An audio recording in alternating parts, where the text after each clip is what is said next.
Hello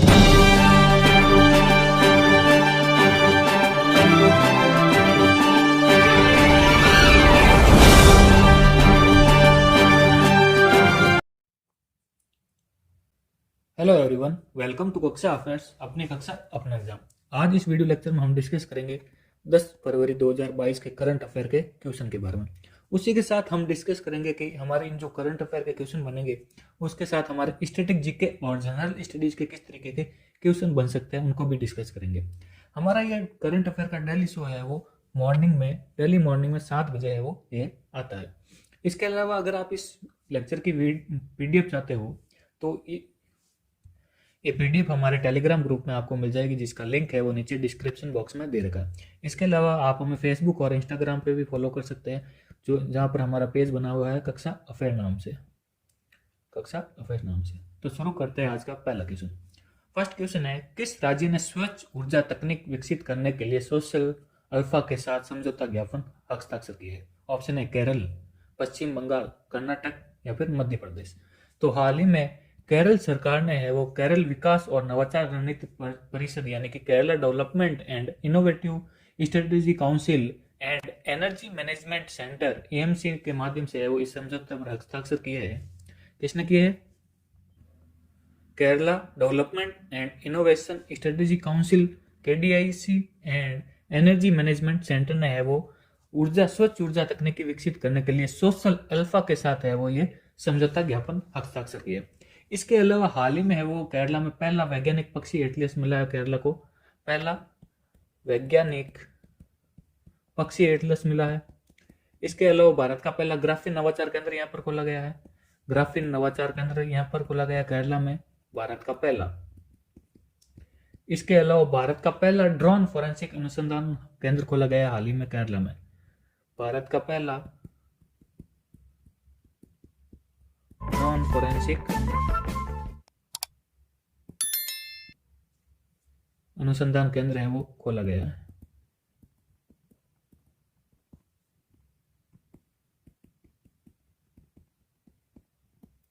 इसके अलावा बात करता हूं मैं केरला के बारे में, तो केरला की कैपिटल है तिरुवनंतपुरम। क्या है? तिरुवनंतपुरम, ये ध्यान में रखना। तिरुवनंतपुरम है वो कर्मना नदी पर स्थित है। किस नदी पर? कर्मना नदी पर लोकेटेड है तिरुवनंतपुरम। अच्छा, पेरियार नदी पर है, पेरियार नदी पर कौन सा डैम है? तो पेरियार नदी पर है वो इडुक्की डैम है। कौन सा? इडुक्की डैम है वो कौन सी नदी पर है? पेरियार नदी पर। ठीक है। इस पेरियार नदी को है वो केरल की गंगा और केरल की जीवन रेखा के नाम से भी जाना जाता है। किस नाम से? केरल की गंगा और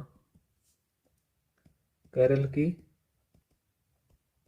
जीवन रेखा के नाम से भी है वो इसको जाना जाता है। इसके अलावा बात करते हैं हम केरल के बारे में और कुछ फैक्ट के बारे में। तो केरल में है डांस फॉर्म होती है इंपोर्टेंट कथकली,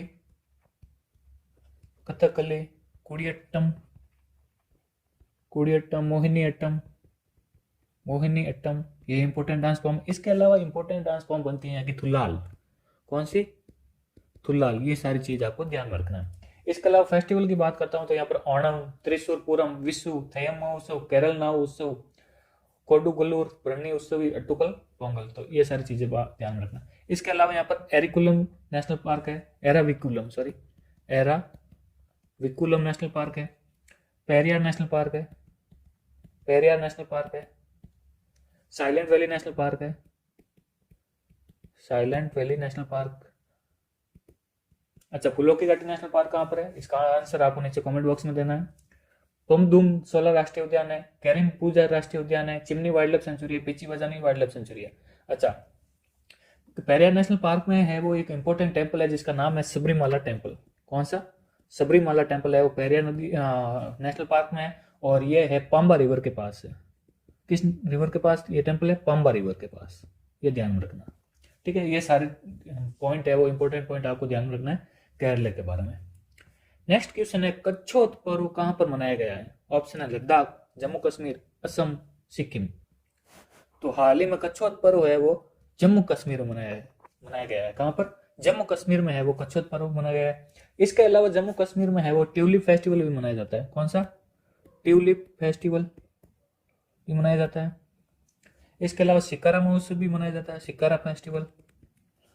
खेता चमावस, कौन सा? खेता चमावस। नव वर्ष, नौरोज, तकी तसोरम, तकी तसोरम और पान फेस्टिवल। इसके अलावा नेशनल पार्क की बात करता हूं यहाँ पर, तो दाचीगम नेशनल पार्क है, Dachigam national park. Kishtwar national park, Kishtwar national park. Salim Ali national park, Salim Ali national park.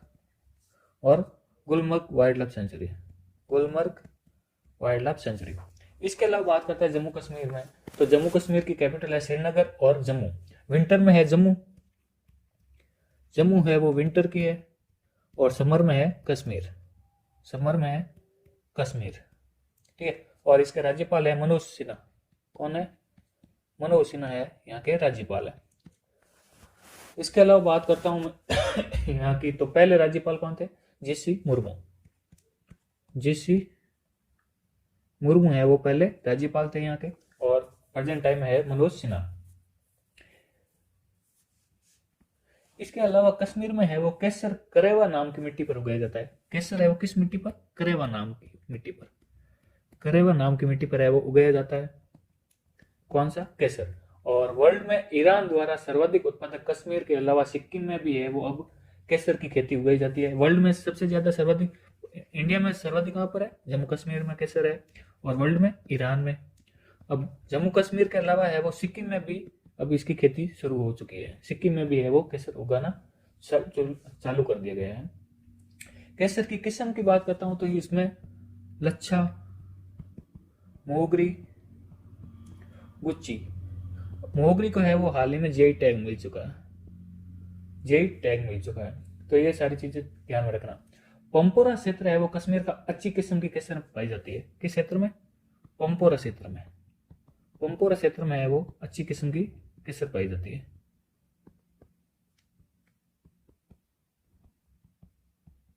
Sir पाई जाती है, ये ध्यान रखना। अच्छा, नेक्स्ट क्वेश्चन है, मेडी बडी के ब्रांड एम्बेसडर बने हैं। ऑप्शन है नीरज चोपड़ा, अक्षय कुमार, अमिताभ बच्चन, दिशा पाटनी। तो हाल ही में मेडी बडी के ब्रांड एम्बेसडर बने हैं अमिताभ बच्चन। मेडी बडी है वो भारत का सबसे बड़ा डिजिटल हेल्थ केयर प्लेटफॉर्म है। कौन सा प्लेटफॉर्म है? हेल्थ केयर प्लेटफॉर्म है मेडी बडी, उसके ब्रांड एम्बेसडर बने हैं अमिताभ बच्चन। अच्छा, दिशा पटानी है वो हाल ही में बाटा का ब्रांड एम्बेसडर नियुक्त किया गया है। दिशा पटानी को, किसको? बाटा का। और अक्षय कुमार को नियुक्त किया गया है उत्तराखंड का ब्रांड एम्बेसडर, उत्तराखंड का ब्रांड एम्बेसडर बनाया गया अक्षय कुमार को। और नीरज चोपड़ा को गुड डॉट का है वो ब्रांड एम्बेसडर बनाया गया। किसका? गुड डॉट का ब्रांड एम्बेसडर है नीरज चोपड़ा को बनाया गया। नेक्स्ट क्वेश्चन, विक्रम साराभाई अंतरिक्ष केंद्र के नए निदेशक बने हैं। ऑप्शन है उन्नी कृष्ण, दुर्गा शंकर मिश्रा, संजय अरोड़ा, पंकज शर्मा। तो हाल ही में है वो उन्नी कृष्ण को है वो विक्रम साराभाई अंतरिक्ष केंद्र के नए निदेशक बनाए गए, नियुक्त किया गया। इन्होंने है वो एम सोमनाथ का स्थान लिया। किनका? एम सोमनाथ का है वो उन्नी कृष्ण ने स्थान लिया है, और इनको है वो उन्नी कृष्णन को विक्रम साराभाई अंतरिक्ष केंद्र के नए निदेशक के रूप में नियुक्त किया गया। अच्छा, बात करता हूँ विक्रम साराभाई अंतरिक्ष केंद्र की, तो इसकी स्थापना है वो 21 नवंबर 1963 में हुई थी, और इसका हेडक्वार्टर है केरल के तिरुवनंतपुरम में। कहां पर है? केरल के तिरुवनंतपुरम में है। इसका काम क्या है? तो ये भारतीय अंतरिक्ष अनुसंधान संगठन यानी इसरो का है वो एक प्रमुख अंतरिक्ष अनुसंधान केंद्र है, जो भारत के उपग्रह कार्यक्रम के लिए रॉकेट और अंतरिक्ष उड़ानों पर है वो ध्यान केंद्रित करता है। ये काम है विक्रम साराभाई अंतरिक्ष केंद्र का, जो कि लोकेटेड है केरल के तिरुवनंतपुरम में, और इसकी स्थापना 21 नवंबर 1963 में हुई थी। नेक्स्ट क्वेश्चन है, नीति आयोग और यूसेड ने किस पहल के तहत साझेदारी की घोषणा की है? ऑप्शन है समृद्ध, स्मार्ट, समय, या फिर नन ऑफ द अबव। तो हाल ही में अटल इनोवेशन मिशन, नीति आयोग और US agency for international development ने है वो sustainable access to markets and resources for innovative delivery of health care यानी कि समृद्ध पहल की है वो साझेदारी के लिए घोषणा की है। किसने साझेदारी की है? तो अटल इनोवेशन मिशन, नीति आयोग और US agency for international development यानी कि यूसैइड ने है वो सस्टेनेबल, अब समृद्धि की फुल फॉर्म क्या होगी? Sustainable access to markets and resources for innovative delivery of healthcare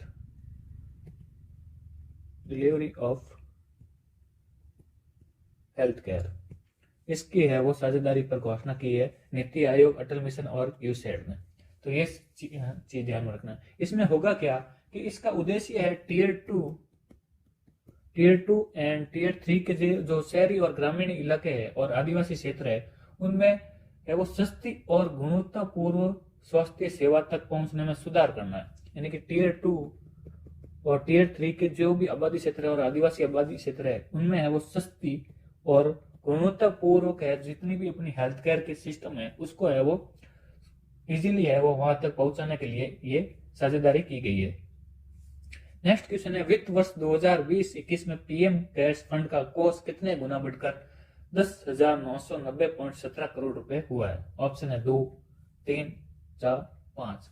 तो वित्त वर्ष 2020-21 में पीएम केयर्स फंड का कोष है वो 3 गुना बढ़कर है वो 10,990.17 करोड़ रुपए हो चुका है। इससे पहले है वो 31 मार्च 2021 तक फंड हुआ था 7,013.99 करोड़। तो इस साल है वो 3,976.17 करोड़ रुपए का इजाफा हुआ है पीएम केयर्स फंड में।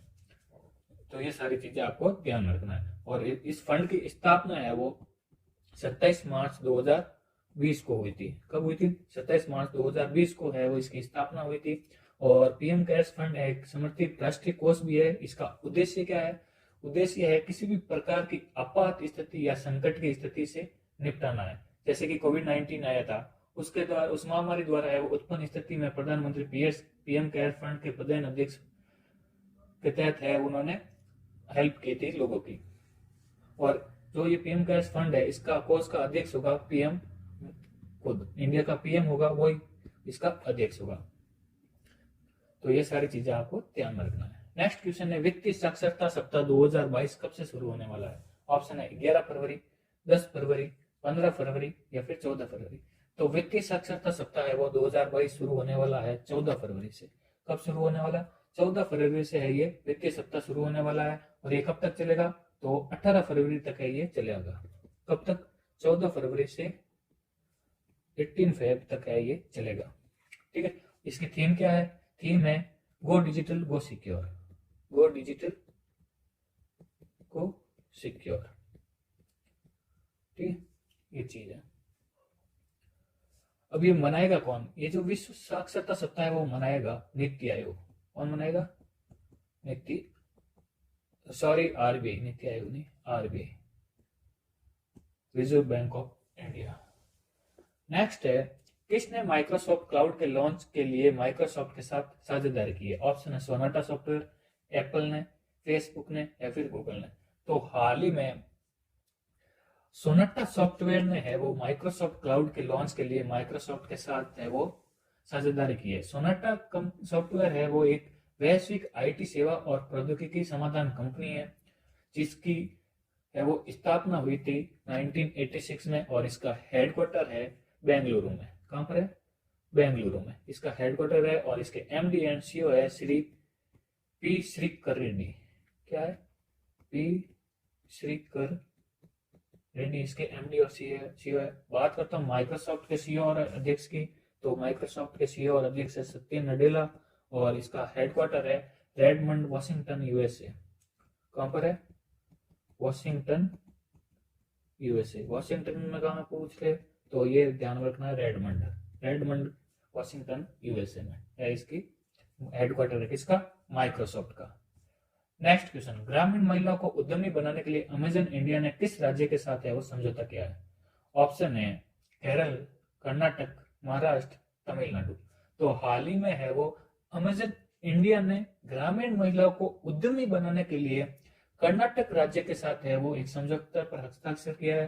कर्नाटक राज्य ग्रामीण आजीविका संवर्धन सोसाइटी के साथ है वो ये एक्चुअली में है वो इस समझौते पर हस्ताक्षर किया। किसके साथ? Karnataka state rural livelihood promotion society के साथ, यानी कि Kerala state rural livelihood promotion state के साथ है वो ये समझौता किया। किसने? अमेजन इंडिया ने। अच्छा, अमेजन इंडिया ने है वो इसके तहत ग्रामीण महिला उद्यमियों को प्रशिक्षित और सशक्त बनाने के लिए कौन सा कार्यक्रम है वो शुरू का विस्तार करेगी? तो सहेली कार्यक्रम का है वो ये विस्तार करेगी। किस कार्यक्रम का? सहेली कार्यक्रम का है ये विस्तार करेगी। तो ये चीज आपको ध्यान रखना। अच्छा, बात करता हूं मैं अमेजन की। तो अमेजन की स्थापना है वो 5 जुलाई 1994 में हुई थी। 5 जुलाई 1994 में इसकी स्थापना हुई थी और इसके सीईओ है एंड्रयू आर जेसी। कौन है? एंड्रयू आर जेसी है वो इसके सीईओ है। बात करता हूँ कर्नाटक की। तो कर्नाटक की कैपिटल है बेंगलुरु, और इसके सीएम है बसवराज एम बोम्मई, बसवराज एस बोम्मई। और यहाँ के गवर्नर है थावरचंद गहलोत। हो गई चीज क्लियर। नेक्स्ट क्वेश्चन है, अभिनेता प्रवीण कुमार सोबती का निधन हो गया है, उनका संबंध था महाभारत एपिसोड से, रामायण एपिसोड से, महादेव एपिसोड से, या फिर इनमें से कोई नहीं। तो अभिनेता प्रवीण कुमार है ये सोबती, इनका हाल ही में निधन हो गया और इनका संबंध था महाभारत एपिसोड से। इन्होंने महाभारत में भीम का है वो रोल किया था। किसका? भीम का है वो रोल किया था महाभारत में, और उनका है वो हाल ही में निधन हो गया। तो ये थे आज करंट अफेयर के सारे क्वेश्चन। शुरू करते हैं स्टैटिक जीके और जीएस के क्वेश्चन के बारे में हम डिस्कस करना।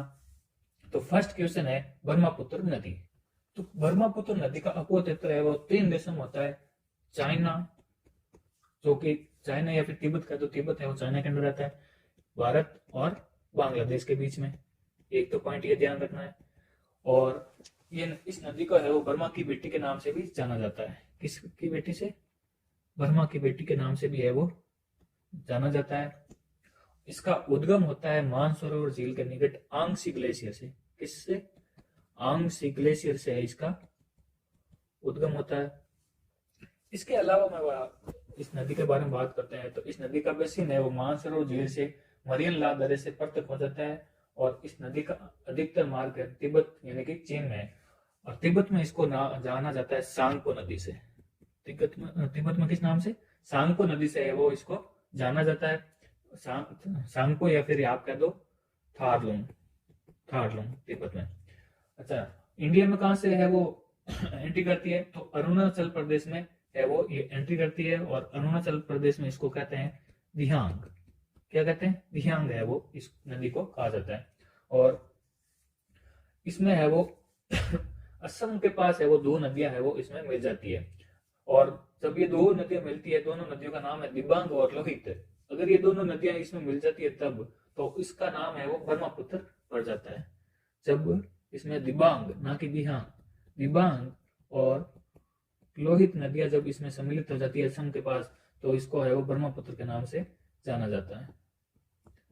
तो इसके अलावा ब्रह्मपुत्र नदी के बारे में बात करता हूँ। तो माजुली है वो ब्रह्मपुत्र नदी पर विश्व का सबसे बड़ा निर्मित नदी द्वीप है। कौन सा? माजुली द्वीप। किस नदी पर है? ब्रह्मा नदी पर है, और विश्व का सबसे बड़ा नदी निर्मित द्वीप भी है। और इसके अलावा है वो गारो पहाड़ी के पास गोलपारा में बांग्लादेश में ये प्रवेश कर जाती है, मणिपुर से, सॉरी मेघालय से, और जहां पर इसका नाम पड़ता है जमुना। क्या नाम पड़ता है? जमुना। बांग्लादेश में किस नाम से जाना जाता है इसको? जमुना। और जब अंत में है वो इसका नाम हो जाता है मेघना। अंत में मेघना नाम है वो इसका हो जाता है। सारी चीजें हो गई क्लियर। मेघना की मुख्य धारा है वो बराक नदी की मुख्य धारा है, ये होती है ब्रह्मपुत्र नदी। नेक्स्ट है कोसी नदी। कोसी नदी का उद्गम है वो तिब्बत से शुरू होता है। कहां से? तिब्बत से। और अरुणा को है वो सप्तकोशी कहा जाता है। तिब्बत से निकलती है तब अरुणा को है वो सप्तकोशी कहा जाता है। प्राय मार्ग बदलने के प्रतीक कारण इसे बिहार का शोक भी कहा जाता है। अच्छा, कोसी नदी को है वो बिहार का शोक भी कहा जाता है। किसका? बिहार का शोक भी है वो इस कोसी नदी को कहा जाता है, बिहार का शोक। अच्छा, इसके अलावा किन किन नदियों को शोक के रूप में माना जाता है? तो देखो, बंगाल का शोक माना जाता है, दामोदर नदी को। किसको? दामोदर नदी को। किसका? बंगाल का शोक दामोदर नदी। उड़ीसा का शोक,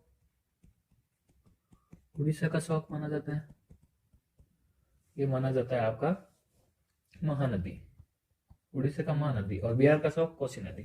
तो ये चीजें आपको ध्यान में रखना है कोसी नदी के बारे में, ठीक है। बंगाल का शोक भी है, इसको माना जाता है। नेक्स्ट है सतलज नदी। अच्छा, सतलज नदी को है वो सतोदरी के नाम से भी जाना जाता है। किस नाम से? सतोदरी के नाम से भी जाना जाता है। और इसका उद्गम होता है मानसरोवर के निकट है वो राक्षस ताल से। कहां से? मानसरोवर के निकट राक्षस ताल से है वो इसका उद्गम होता है। और इसी नदी पर है वो भाखड़ा नागल बांध बनाया गया है। किस नदी पर? सतलज नदी पर भाखड़ा नागल बांध बनाया गया है। भाखड़ा नागल बांध बनाया गया। और ये इसकी मुख्य सहायक नदी है स्पीति नदी। स्पीति नदी है वो इसकी मुख्य सहायक है। और सतलज खुद है वो सहायक नदी है किसकी? सिंधु की। सिंधु की, ठीक है। अच्छा, सिंधु की कौन कौन सी सहायक नदियां हैं? तो सिंधु की सहायक नदियां देख लो आप, झेलम, रावी, व्यास, सतलज और चेनाब। हो गई चीज क्लियर आपको? कौन कौन सी है? झेलम, रावी, व्यास, सतलज और चेनाब, 5 है वो मुख्य सहायक नदियां हैं किसकी? सिंधु नदी की, ठीक है। नेक्स्ट है चिल्का झील। चिल्का झील कहां पर है? तो चिल्का झील है वो ओडिशा में स्थित है। ओडिशा में स्थित है और महानदी के मुहाने पर स्थित है। किस नदी पर? महानदी के मुहाने पर स्थित है ये चिल्का झील है। और एक खारे पानी की झील है और भारत की है वो सबसे बड़ी लैगून झील भी है। लैगून झील भी कहते हैं इसको, लैगून झील। अच्छा, लोनार झील। लोनार झील है वो महाराष्ट्र में स्थित है। महाराष्ट्र में स्थित है और ये एक क्रेटर झील भी है। क्रेटर झील भी है। लोकटक झील। लोकटक झील है आपका मणिपुर में। मणिपुर में। और इसी के ऊपर है वो तैरते हुए द्वीप भी है। तैरते हुए द्वीप भी है इसी नदी के ऊपर। हुसैन सागर में उस्मान सागर झील। तो हुसैन सागर और उस्मान सागर झील है, हुसैन सागर में उस्मान सागर झील है तेलंगाना में। कहां पर है? तेलंगाना में। वुलर झील है जम्मू कश्मीर में। जम्मू कश्मीर में मीठे पानी की झील है, मीठे पानी की झील, वुलर झील। हो गई चीज क्लियर आपकी? नेक्स्ट है मुल्ला पेरियार बांध। मुल्ला पेरियार बांध है वो केरल में स्थित है। केरल में। कहां पर है? केरल में है वो, ये स्थित है मुल्ला पेरियार बांध। और ये एक ग्रेविटी डैम है। कौन सा है? ग्रेविटी डैम भी है, ठीक है। और किस जिले में? इडुक्की जिले में। इडुक्की जिले में। इसके अलावा केरल में एक इडुक्की डैम भी है। इडुक्की डैम जो कि लोकेटेड है पेरियार नदी पर। पेरियार नदी पर। पोंग बांध की बात करता हूं तो पोंग बांध है वो व्यास नदी पर स्थित है। व्यास नदी पर स्थित है। कहां पर? एचपी में, हिमाचल प्रदेश में। टिहरी बांध। टिहरी बांध है वो उत्तराखंड में स्थित है। उत्तराखंड में स्थित है टिहरी बांध। और किस नदी पर है? भागीरथी नदी पर। पुलिकट झील व मानसरोवर झील। मानसरोवर झील है वो तिब्बत में स्थित है, जहां से है वो सिंधु, सतलज और ब्रह्मपुत्र नदियों का है वो उद्गम स्थान होता है। और पुलिकट झील है वो आंध्र प्रदेश में स्थित है।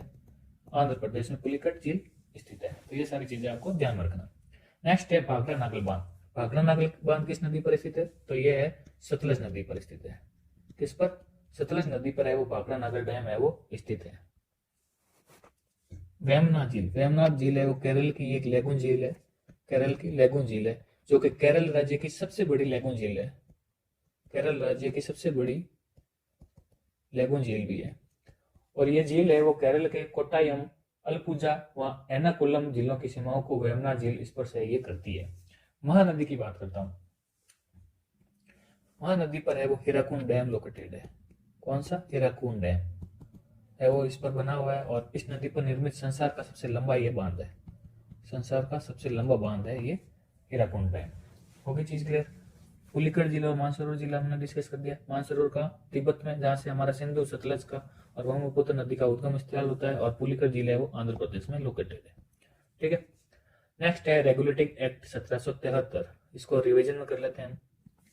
रेगुलेटिंग एक्ट 1773 के तहत है वो ये जो 1773 का रेगुलेटिंग एक्ट है, ये ब्रिटिश सरकार द्वारा भारत के लिए बनाया गया पहला कानून था। कौन सा पहला कानून? किसके द्वारा? ब्रिटिश सरकार द्वारा बनाया गया भारत के लिए पहला कानून था। और व्यवस्था को स्थापित करने तथा नियमित करने के लिए पहला कानून होने के कारण इसे रेगुलेटिंग एक्ट कहा गया। ठीक है। और इस अधिनियम के द्वारा बंगाल में है वो गवर्नर का पद था। पहले बंगाल में गवर्नर का पद था, तो गवर्नर के पद को है वो जनरल गवर्नर बना दिया गया। किसको? गवर्नर जनरल बना दिया गया, गवर्नर जनरल बना दिया।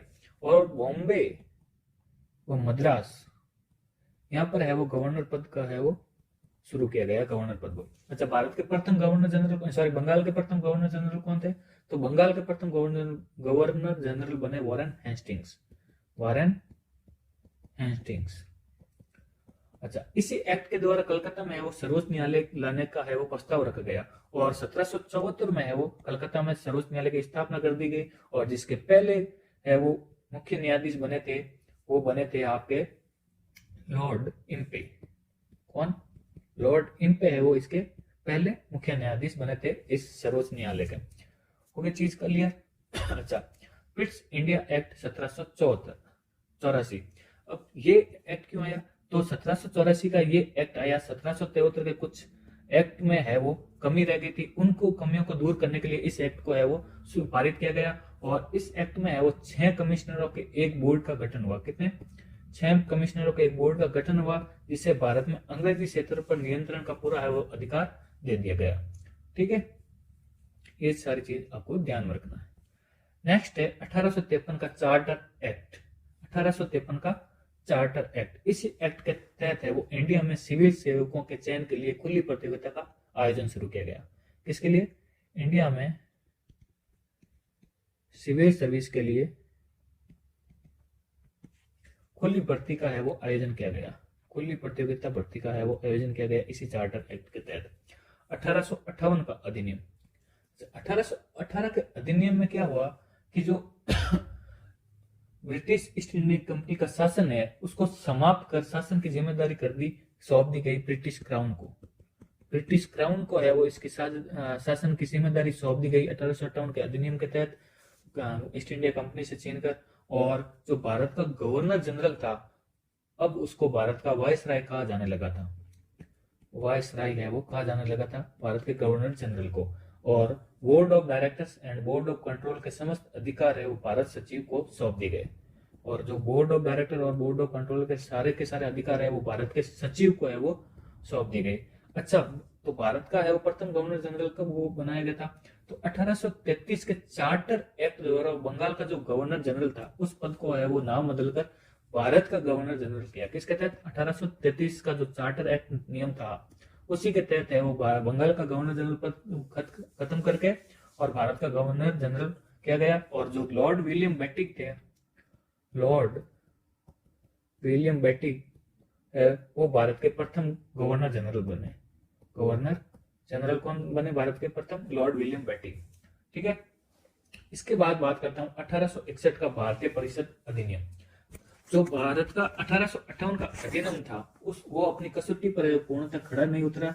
और परिणाम स्वरूप 3 साल बाद, कितने? 3 साल बाद है वो 1861 ईस्वी में ब्रिटिश संसद ने भारतीय परिषद अधिनियम पारित किया। और ये पहला ऐसा अधिनियम था पारित किया गया और ऐसा नियम था जिसमें विभागीय प्रणाली एवं मंत्रिमंडलीय प्रणाली की नींव रखी गई। किसकी? विभागीय प्रणाली और मंत्रिमंडलीय प्रणाली की है वो नींव रखी गई भारत में। ठीक है, ये सारी चीजें आपको ध्यान में रखना है। नेक्स्ट है 1892 का भारतीय परिषद अधिनियम। 1892 का भारतीय परिषद अधिनियम के तहत क्या हुआ कि अतिरिक्त जो भी सदस्यों की संख्या थी केंद्रीय परिषद में उसको है वो बढ़ाकर कम से कम 10 व अधिकतम 16 कर दी गई। कम से कम 10 व अधिकतम कितनी कर दी गई? 16 कर दी गई। कहां पर है? जो परिषद के सदस्य थे उनकी सदस्यों में है वो केंद्रीय परिषद में है वो बढ़ाकर ये कर दी गई, केंद्रीय परिषद में।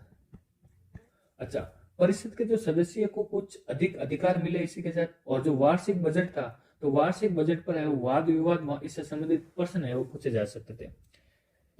वार्षिक बजट जब होता था तो इसका जो वाद विवाद होता था और इससे रिलेटेड है कुछ प्रश्न भी है वो पूछे जा सकते थे इस एक्ट के तहत, परंतु मत विभाजन का अधिकार नहीं दिया गया था। लेकिन जो मत विभाजन है उसका अधिकार इस एक्ट में नहीं दिया गया था, 1892 का जो एक्ट है इसमें। और अतिरिक्त सदस्यों को बजट से संबंधित विशेष अधिकार था, किंतु वे पूरक प्रश्न पूछ नहीं सकते थे। कौन से प्रश्न? पूरक प्रश्न है वो नहीं पूछ सकते थे। जो भी है वो सदस्य थे वो पूरक प्रश्न है वो नहीं कर सकते थे। हो गई चीज क्लियर? आई होप क्लियर हो गई होगी आपको। अच्छा, नेक्स्ट है 1909 का भारतीय परिषद अधिनियम। इस अधिनियम को है वो मार्ले मिंटो अधिनियम के नाम से भी जाना जाता है। किस नाम से? मार्ले मिंटो अधिनियम के नाम से भी है वो इस अधिनियम को जाना जाता है। अब मार्ले मिंटो है वो अधिनियम, मार्ले है वो इस समय भारत के भारत सचिव थे। अब इसको क्यों जाना जाता था? क्योंकि जब ये अधिनियम आया था तो भारत के सचिव थे मार्ले मिंटो है वो भारत के सचिव थे, जबकि मिंटो है वो उस समय भारत के गवर्नर जनरल थे। मार्ले मिंटो क्यों कहा गया? मार्ले है वो भारत के सचिव और मिंटो है वो गवर्नर जनरल थे 1909 में।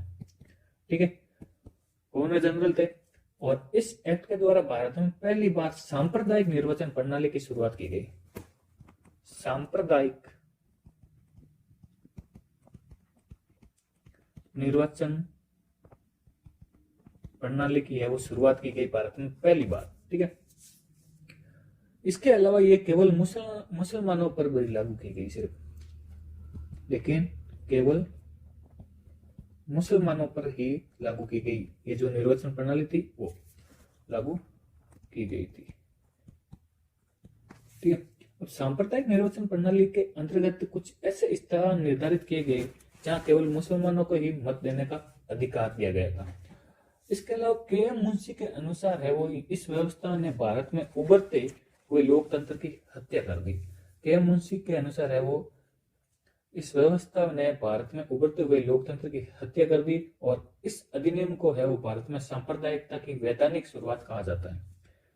यानी कि वो वोट डालो राज करो वाली नीति यहाँ से शुरू हो चुकी थी और इस अधिनियम को है वो भारत में सांप्रदायिकता की वैधानिक शुरुआत कहा जाता है इस अधिनियम को। और किसके अनुसार है वो इस व्यवस्था में भारत में उभरते हुए लोकतंत्र की हत्या कर दी?